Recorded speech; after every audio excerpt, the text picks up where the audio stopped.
He's accused of being a miser, of being cheap throughout the play. And he's also accused of not being present when he really needed to be. When he was a young actor, the father spent more time partying than he did with his wife, who was touring with him. And when she needed medical care, he hired a cheap doctor. The cheap doctor used morphine to solve the medical problems rather than skill and knowledge. And the result of this and many other factors is that his wife, the mother, becomes a morphine addict. And then later in the play, we learn for sure that the youngest son has consumption. And we have to watch the father again wrestle with his love for his son and his love for money and security as he has to choose medical care for his son. And he ends up choosing a doctor that's a bargain. He doesn't want to hire the best because he's not really sure there's any hope his son will survive. He doesn't want to waste his money. The father is such a sinister character in the play. And we see why he's a miser as we're sitting there.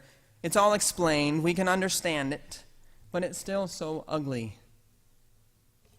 Perhaps what's most frightening about the father, for me, is that we're so clearly like him.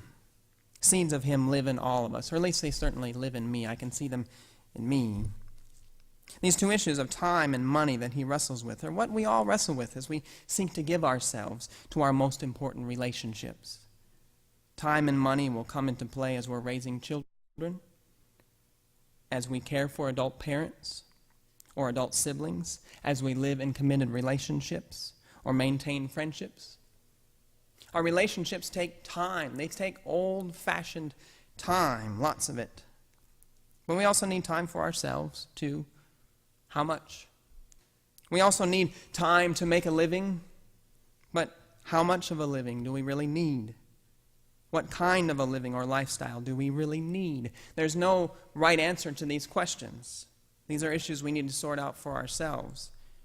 But I think we all know how easy it is to allow money and lifestyle and time for whatever to become more important than we want them to be. But above it all, Ruth will say, simply follow your heart. Simply follow your heart. Let go of your need to please everybody. Let go of your worries about money. Let go of your worries about security. Love is stronger than that. Love is more important than that. Give more and more of your life to the people who are most important. Dare to be foolish for love. Dare to disobey the wisdom of the world. You won't regret it. People don't regret following their heart.